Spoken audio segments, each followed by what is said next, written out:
It's basically the law of cause and effect. Something causes something else to react. So if you think about it the way Buddha thought about it, which life is meaningless, it's not saying this to make you depressed or pessimistic, saying there's no point to life. It's basically telling you this so that you create your own meaning. You create your own paradise. There's no meaning, so you give it a meaning. You create your own life. It can be something very boring with absolutely no activity, or it can be action packed. So it's not saying that it's meaningless so that, let's just all go to bed. There's no point of waking up anymore. It's basically saying meaningless because no one is giving it any meaning. No one is saying that this is the purpose. No one is saying that evolution must go this way. So you create your own meaning along the path.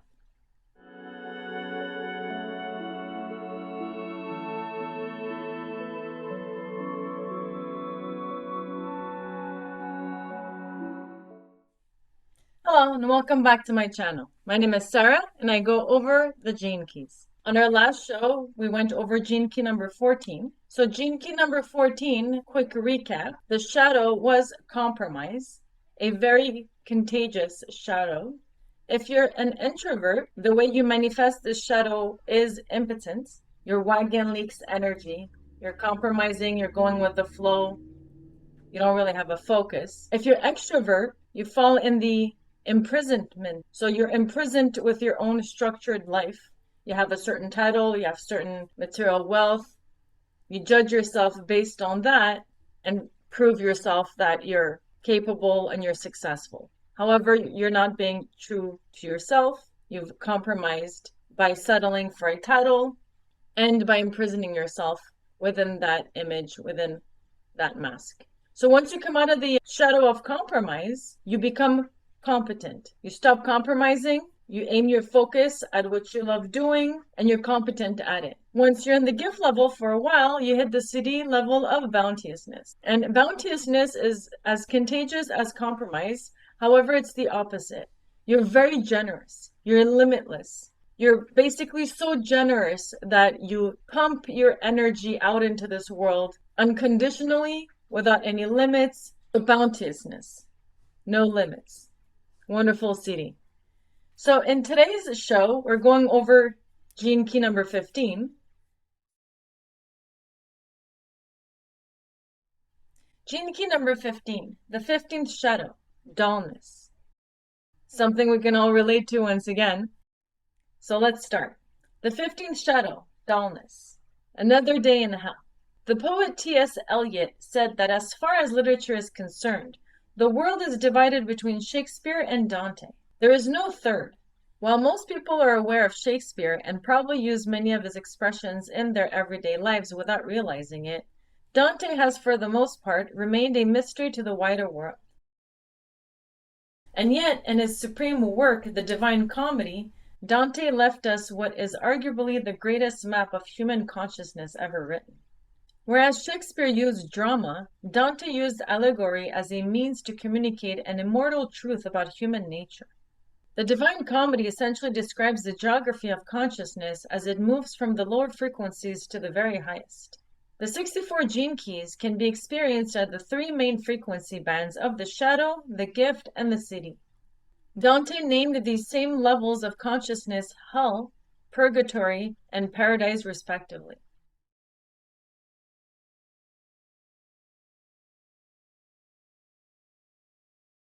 This 15th gene key is the key aspect of a complex set of genetic blueprints in human beings known as the Ring of Seeking. It is this codon in your genome that initiates your evolutionary journey from being unaware of your true nature to your eventual awakening as an expression of divine form.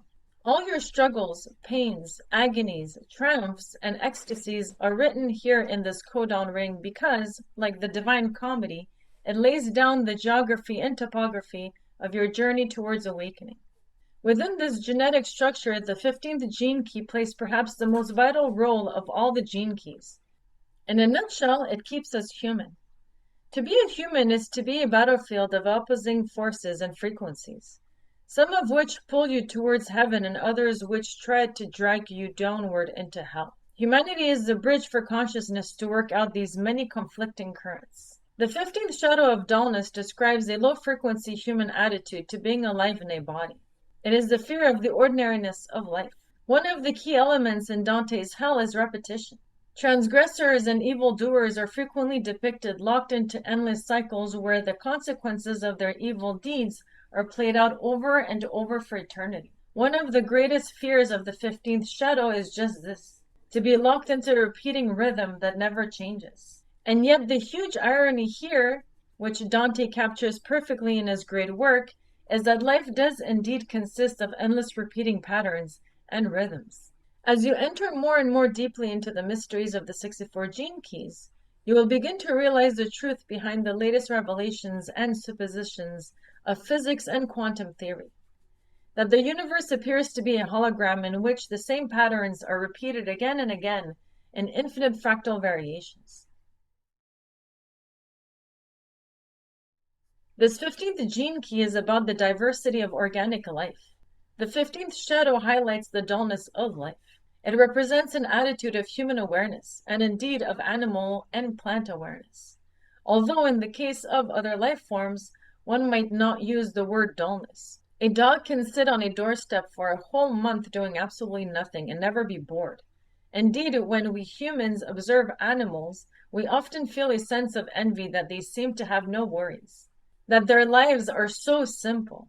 With our self-reflective awareness, we humans are capable of something truly magical and at the same time quite terrifying. We are capable of attitude. Only the human neocortex makes dullness possible. Two humans going through identical experiences can literally taste two entirely different worlds. One can be in heaven and the other in hell. Not only that, your attitude affects life's events, which is the first great law of magic. Experience mirrors attitude. Attitude is in fact one of the great mysteries of life, because its source is indefinable. You may think it is the way you think, but it is not your mind even though it operates through your thinking. You may think it is your unconscious, but it operates underneath even the deepest levels of your psychology and physiology. In short, your attitude denotes how consciousness is using your awareness at any given moment. It is the membrane that links the microcosm to macrocosm, and it is how DNA programs and is programmed by the environment. It is a natural response to life, and its prime directive seems to consist of only one thing: growth. Finally, attitude is linked to your hormones, your brain chemistry, and to something altogether beyond your conscious perception, your spirit.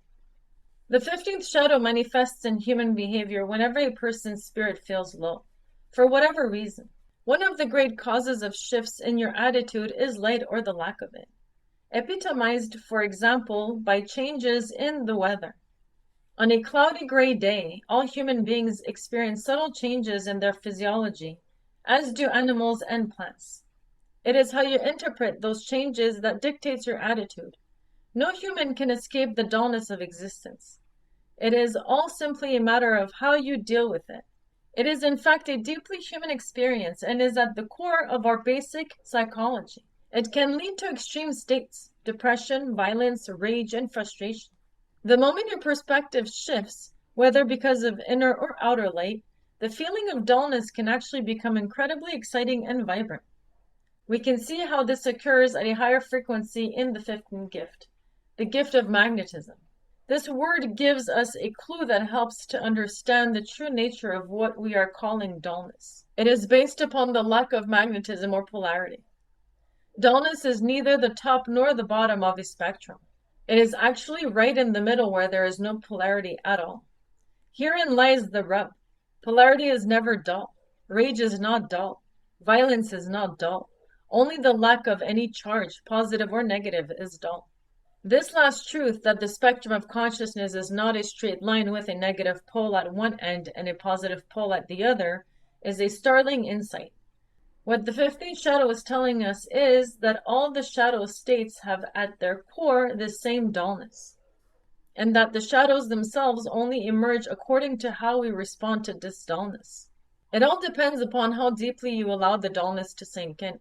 The more deeply you embrace the dullness, the more mystical it becomes, like the emptiness described by the Buddha. The deepest truth of all is that life itself is meaningless. What you do with this truth determines what kind of universe you inhabit. If you get stuck at the level of your mind, you will probably try to find something, anything to distract you from the dullness. If you get stuck at the deeper level of your feelings, you will probably fall into a kind of depression as your physical energy sinks. The programming partner of the 15th shadow is the 10th shadow, which is about self-obsession. And you cannot escape this polarity. You can only experience it from another frequency. If you can allow the dullness to permeate your entire being without being stuck in any reaction, it will cease to be dull. You will experience it as growth, and at even higher levels, as the flowering of consciousness known as fluorescence. This is truly the miracle of the spectrum of consciousness, that every shadow state conceals a divine gift less than a breath away. It doesn't take a process to move from the shadow to the Siddhi.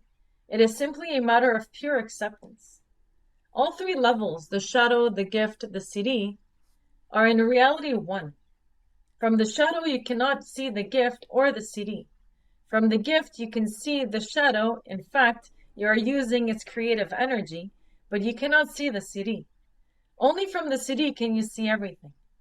You see that there is no difference whatsoever between the actual experience of the shadow and the experience of the Siddhi. The only difference is that you do not resist the state in which you find yourself. Dullness is dullness. Life is meaningless. In order to accept this truth, you have to live it totally.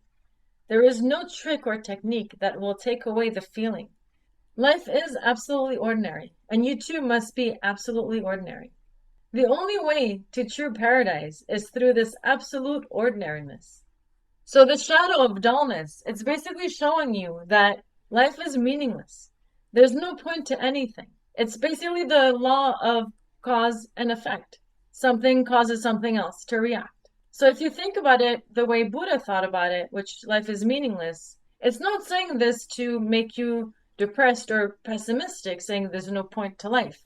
It's basically telling you this so that you create your own meaning.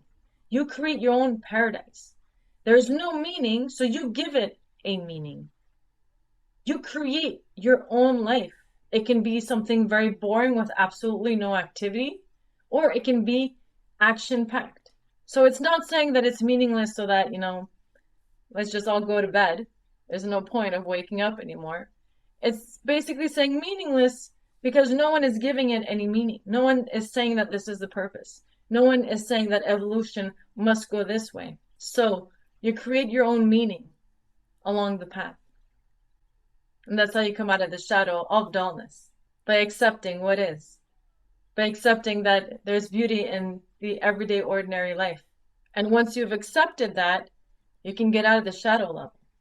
So the two natures of this shadow. How do you manifest this shadow of dullness if you are an introvert? So the repressive nature of this shadow is empty. So if you manifest this shadow, if you're an introvert and you're manifesting this shadow internally, it becomes empty. When dullness takes hold of someone with a naturally repressive nature, it manifests as emptiness. This dullness is very different from boredom, which has a certain restless, energetic quality hidden within it. See the 35th shadow. This kind of emptiness is very close to depression, and in fact, will inevitably lead to depression. Such a person has at some level given up. It is a kind of negative acceptance or resignation. It is acceptance that has only gone to a certain depth within one's nature and has become stuck. Repressive natures are fear-based natures, and such people get stuck because at some level they become afraid of fear itself. This causes the locking mechanism within that leads to depression and other disorders of a similar nature. Such people can only escape these states when they discover the fear that is preventing the emptiness from moving deeper inside them. As we have seen, once someone allows this primordial emptiness to saturate them entirely, it is no longer experienced as something separate from them. Neither is it experienced as emptiness. Rather, the opposite. It unleashes a great surge of energy and vitality. So if you're an extrovert, How do you manifest this shadow? How do you manifest this shadow of dullness as an extrovert? You become extremist. So the reactive nature, extremist. If you have a reactive nature, then you will rebel against the dullness. These people do not accept the dullness either, but their nature is to escape through denial. They often hide behind a kind of vagueness, moving from one experience to another with no real sense of rhythm or purpose. Being extremists, they can find themselves in all kinds of diverse situations and places, but again, with no real directed sense of passion. These people are always on the move, never really able to commit to anything or anyone, running from their own shadows. Such people have a hidden rage within that prevents them from being with others for very long. Only when they see through their own patterns of reaction can they begin to accept what they are running from. So, once you get out of the shadow of dullness, when you're over the phase of being empty or extremist, you come out of the shadow and you hit the level of magnetism. So the gift level is magnetism. So the 15th gift, magnetism, hitting the Schumann resonance. The 15th gene key is such a powerful portal into life's mysteries. It is one of the gene keys that bridges humans with other life forms, and in doing so, it connects us profoundly to the living spirit of nature or Gaia. In 1977, a scientist by the name of Otto Schumann made a remarkable discovery. He mathematically predicted the exact frequency of the Earth's heartbeat within the electromagnetic spectrum. Vibrating at 7.8 hertz, this wavelength called the Schumann resonance is literally the vibrating pulse at the heart of all living organism. This pulse binds us together as a single living organism. So the Schumann resonance, it used to be at 7.8. Now it has hit some record level heights. It's no longer at 7.8. I checked today, and today it was almost at 20. And I've seen it far above 20 when there are solar flares. So the Schumann resonance is the heartbeat of the planet. The planet has a pulse. It has a heartbeat. And that's the Schumann resonance. You can measure it. There is a vibration emanating from the planet, which proves that the planet is alive. It's incredible. It has a heartbeat. The ocean is the blood. The trees are the lungs. It's alive. It has a heartbeat, and it's called the Schumann resonance. The 15th gift represents the inner barometer within your DNA to the Schumann resonance. All human disease comes about because of disturbances between your individual electromagnetic field and this greater field that emanates from the earth. Whenever your frequency ceases to correspond to the Schumann resonance, you are out of kilter with your natural rhythms, and the chemistry of your psychology experiences pressure and stress. One of the great challenges for modern humanity is to learn how to slow down. The Schumann resonance is a frequency oscillation that moves far more slowly than most human beings are used to, especially in our modern world. Time moves uniquely for all life or Gaia. She has never been in a hurry. The power of Gaia is the power of greenness. If we left our planet exactly as it is now for 1,000 years, our cities and roads would once again become green forests. That is the speed, power, and pace of Gaia. Since magnetism is the binding force of all creatures and forms, the more deeply you move into the Schumann resonance, the more magnetic you become. This is all about trusting in the natural EBB and flow of life events. You can see how the agitation of the lower frequencies so easily experiences these slower frequencies as dullness. The fact is that when the frequency of your DNA hits the Schumann resonance, your experience of time stops completely. These are truths that are still experienced and embodied by many of the indigenous cultures alive on our planet today. To live closely to the Earth's natural rhythms is to experience the wisdom and clarity that comes of moving more slowly through the world. As you ascend in consciousness to the gift level of frequency, you experience for the first time the underlying beauty of life's diversity through the subtle mutations that take place in this 15th gene key. The very state that you feared was taking away your life force actually becomes an awesome font of vital magnetic energy. Dullness is no longer dull. It is as though you were peering into an empty vessel and suddenly realize that it isn't empty but full of potential. The simple shift in attitude allows you to unlock the higher magnetic power latent within your DNA. Such magnetic power is the foundation for the law of attraction, the universal law that draws towards you that which serves your higher purpose, be it money, people, or resources. Until you hit the Schumann resonance, the effortless power of this law cannot be realized in your life. So, if you want to manifest the law of attraction, if you want to be on a proper rhythm with nature, with the flow of life, you have to slow down. You can't match the downtown area. You can't match the busy life. You got to slow down to what nature's pace is, which is 7.8 hertz, and now moving more towards 20 and higher levels. So we got to match our frequency with the planet's frequency so we can all be harmonious together. People displaying the 15th gift as a powerful trait emanate a tangible physical presence. They stand out from others in this respect. The gift of magnetism makes a person physically glow with life force, literally making them appear larger than life.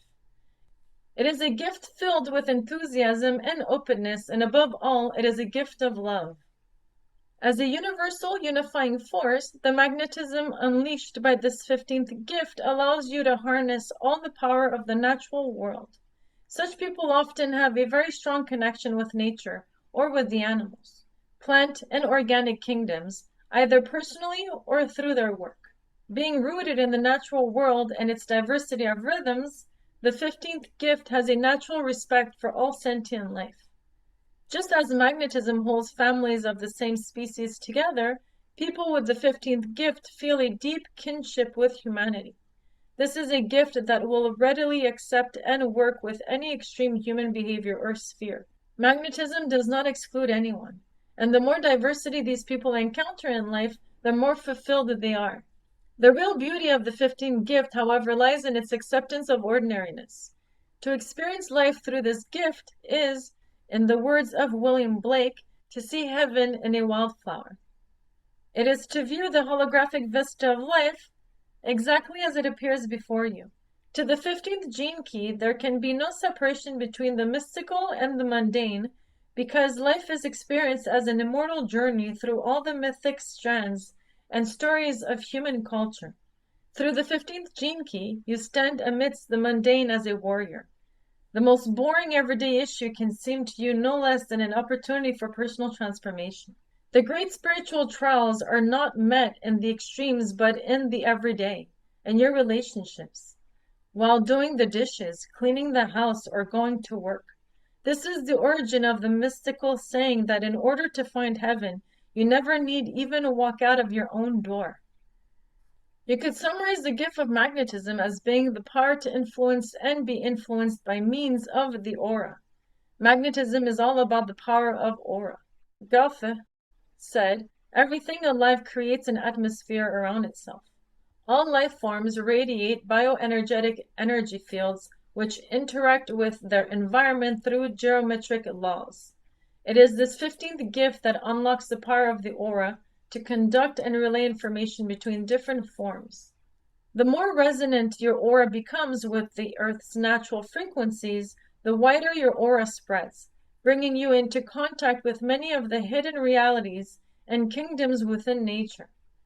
Eventually, as the frequency of your aura comes into perfect resonance, it interlocks with the Earth grid itself, and your consciousness expands exponentially, becoming one with Gaia and all creatures." So, what happens once you come out of this gift of magnetism? You're magnetic for a long time. So you come out of the shadow of dullness. You accept that dullness is everyday life. It's ordinary. There's nothing dull about dullness.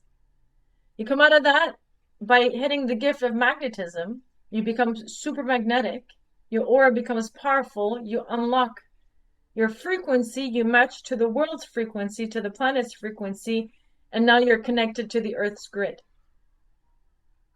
What's the Siddhi level after magnetism, fluorescence. So the 15th gift of magnetism leads you to the 15th Siddhi of fluorescence. So the 15th Siddhi, fluorescence, the emergence of Shambhala. The 15th Siddhi is a quality known as fluorescence, a word that essentially refers to the process of bursting into flower. Each of the Siddhis, in fact, represents a process of fluorescence. That is what the higher self represents, your ultimate flowering. Fluorescence cannot be chased, hurried, or enforced. It is a state that occurs to humans sporadically, meaning that no one can predict if or when it will occur to a particular person. One thing alone is certain: we humans recognize it when it occurs in another. A person in whom consciousness is spontaneously flowering is a person surrounded by magic, by light, and by a tangible magnetic mystery. As the zenith of human magnetism, fluorescence manifests like a supernova through the human aura, and once it has begun, it keeps expanding and expanding into deeper and deeper dimensions. Such a person becomes a magnet for the many others who hunger for such higher states. Although fluorescence cannot be predicted, there are certain signs that may appear before it occurs. If we look at the 10th gene key, the gift of naturalness, which is the programming partner of the 15th gene key, we find a clue. When a person becomes truly natural and comfortable with who they are, when they become truly accepting of theirs and others' lives, they are close to flowering. Fluorescence is experienced when awareness finally comes to rest, because only when awareness stops seeking itself can it truly rest. When it does come to rest, consciousness, which was within it all along, finally shines through. The ancients and sages said that the mind must be still, or that all thought must stop, in order for reality to be perceived. This has actually been misinterpreted down the ages. It is not thought that must cease, but identification with thought. It is the thinker that must cease. Hearing the above truth may have sought and continued to seek the source behind awareness. However, no amount of tinkering with awareness can reveal the truth. That is why there is no technique or system that can ensure enlightenment.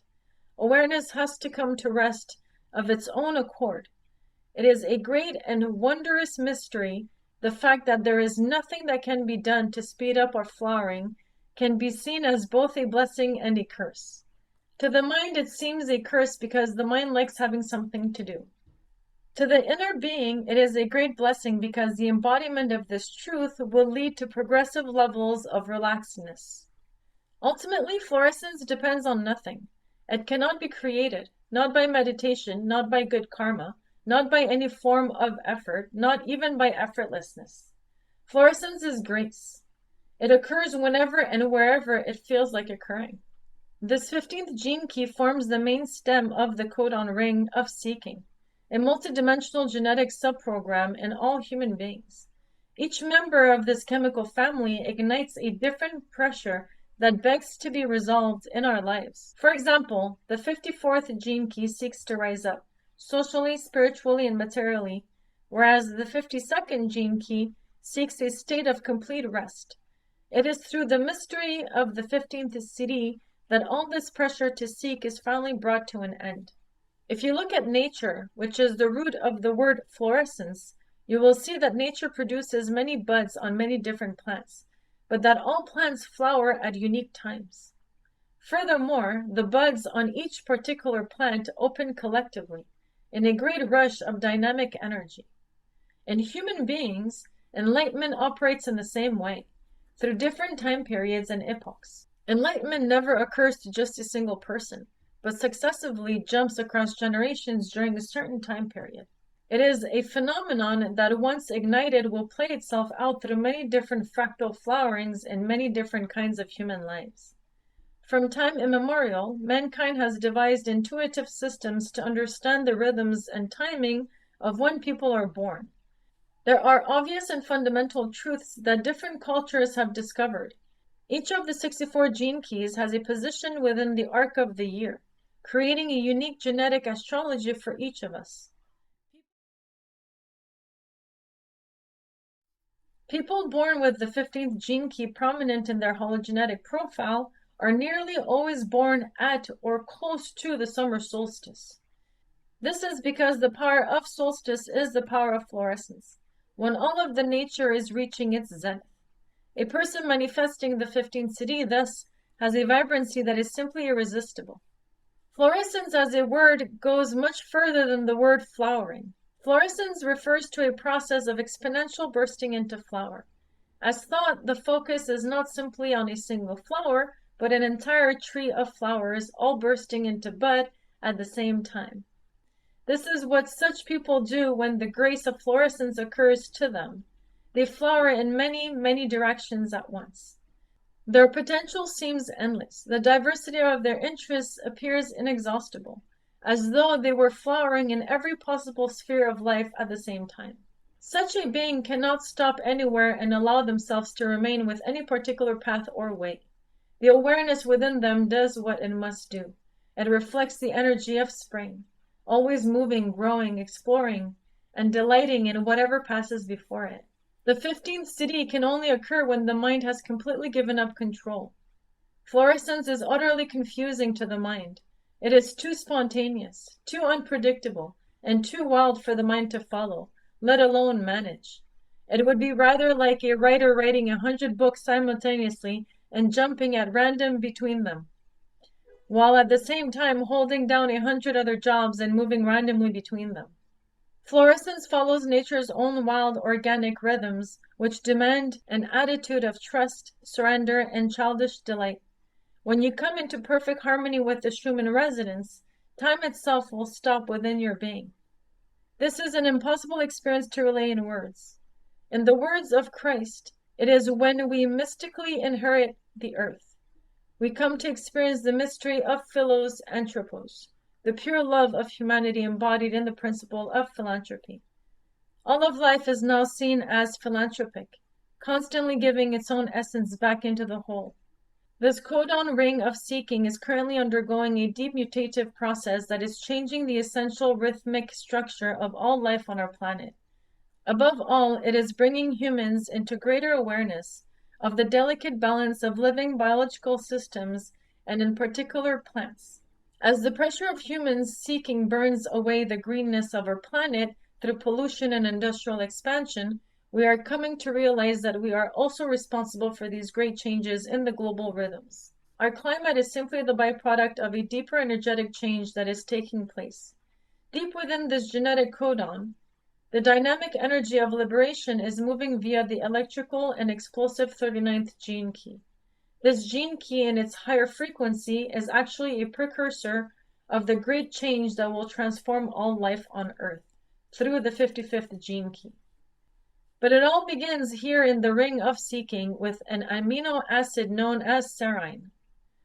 Human seeking will eventually burn itself out. That is the higher trajectory we as a species are following, whatever it looks like on the surface.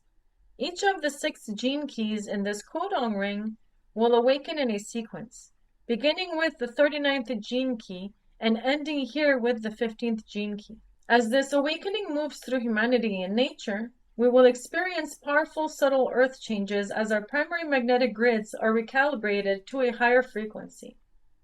What the 15th Siddhi really does for humanity is align us with a higher evolution. It is always difficult to see evolutions beyond your own. Nonetheless, they exist. Our great teachers and mythologies have always been aware of them. The earth itself contains subtle kingdoms of a far higher frequency than humanity. And these Devic kingdoms are also preparing to take a leap in consciousness by merging with human consciousness. The greatest fluorescence will occur when hidden higher forces latent within the earth itself rise to the surface and absorb human consciousness. This awakening from within has long been a part of all human mythology, which tells of great cities within the earth and a shining jewel at their center, known as Shambhala or Agartha.